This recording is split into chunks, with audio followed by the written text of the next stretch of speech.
Our story today is The Devil and Tom Walker. It was written by Washington Irving. Here is Shep O'Neill with our story. Before we begin our story, let us go back 300 years to the late 1600s. In those years, one of the most famous men in the world was Captain William Kidd. Captain Kidd was a pirate. He sailed the seas, capturing any ships he found. He and his men took money from these ships. Captain Kidd hid this money in different places. Captain Kidd was captured by the English in Boston, Massachusetts, and executed in the year 1701. From that time on, people all over the world searched in many places for Captain Kidd's stolen money. The people who lived in Massachusetts in the 1700s believed Captain Kidd buried some of his treasure near Boston. Not far from Boston was a small river which ran into the Atlantic Ocean. An old story said that Captain Kidd had come up this river from the ocean. Then he buried his gold and silver and jewels under a big tree.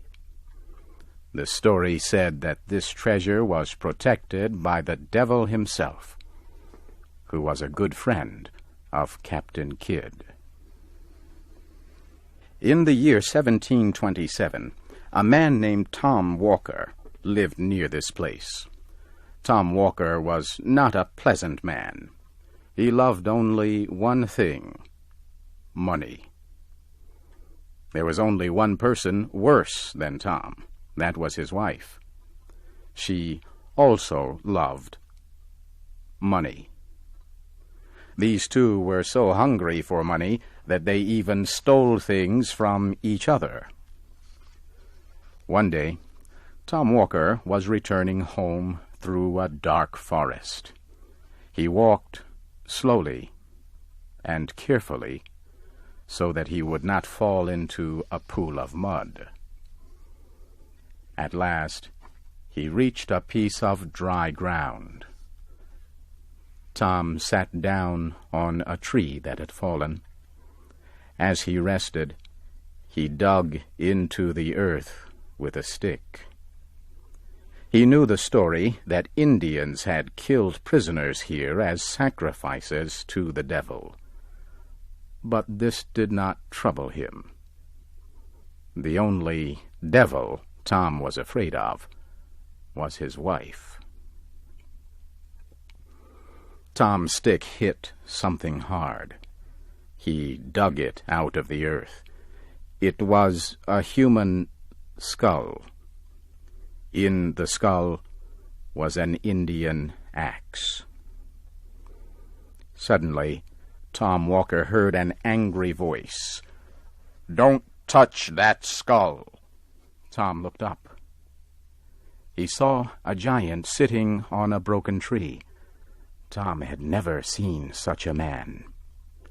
He wore the clothes of an Indian.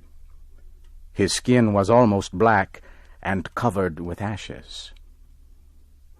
His eyes were big and red. His black hair stood up from his head. He carried a large axe. The giant asked, "What are you doing on my land?"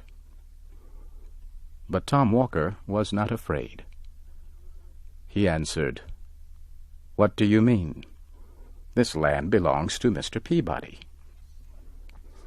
The strange man laughed and pointed to the tall trees. Tom saw that one of the trees had been cut by an axe. He looked more closely and saw that the name Peabody had been cut into the tree.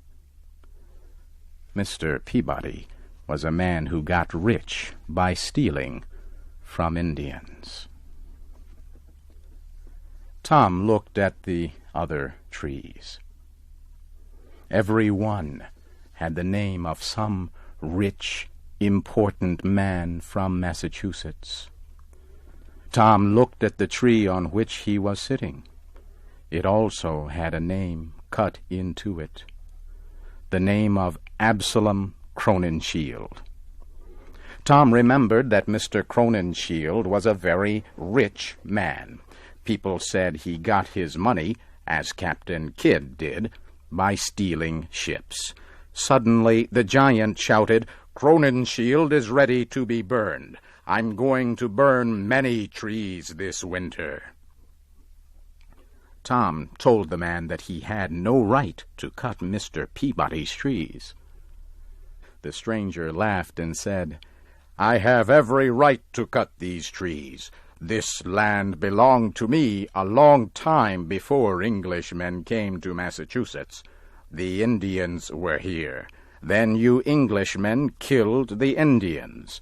Now I show Englishmen how to buy and sell slaves, and I teach their women how to be witches." Tom Walker now knew that the giant was the devil himself. But Tom Walker was still not afraid. The giant said Captain Kidd had buried great treasures under the trees, but nobody could have them unless the giant permitted it. He said Tom could have these treasures, but Tom had to agree to give the giant what he demanded.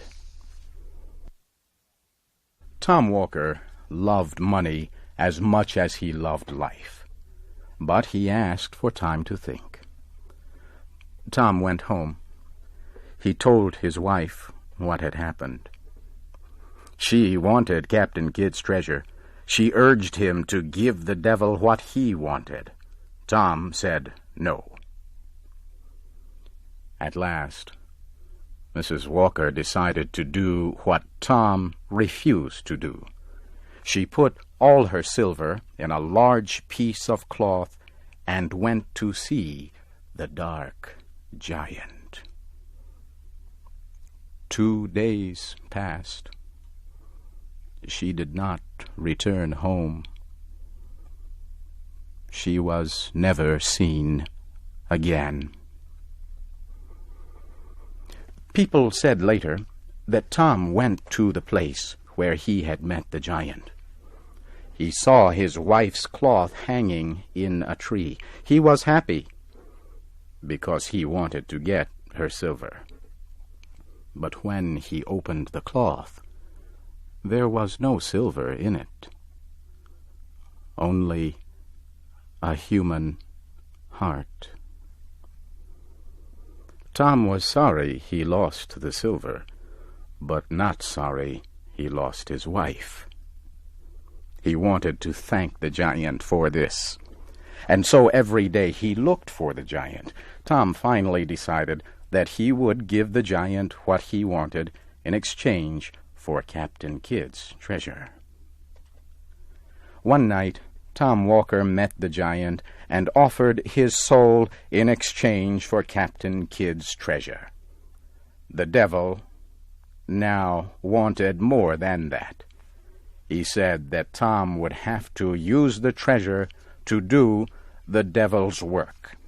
He wanted Tom to buy a ship and bring slaves to America. As we have said, Tom Walker was a hard man who loved nothing but money. But even he could not agree to buy and sell human beings as slaves.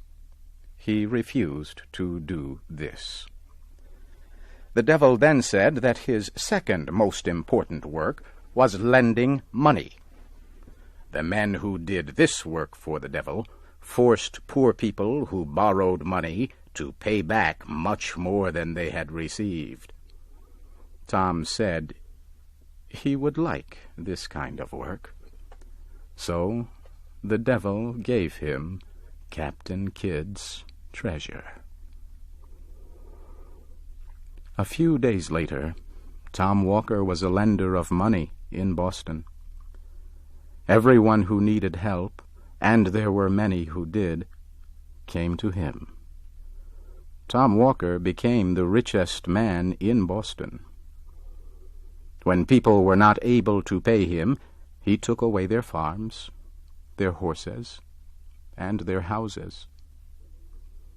As he got older and richer, Tom began to worry. What would happen when he died? He had promised his soul to the devil. Maybe he could break that promise.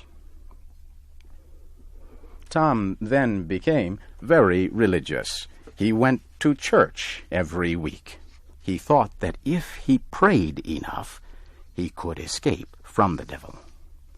One day, Tom took the land of a man who had borrowed money. The poor man asked for more time to pay. "Please do not destroy me," he said. "You have already taken all my money." Tom got angry and started to shout, "Let the devil take me if I have taken any money from you."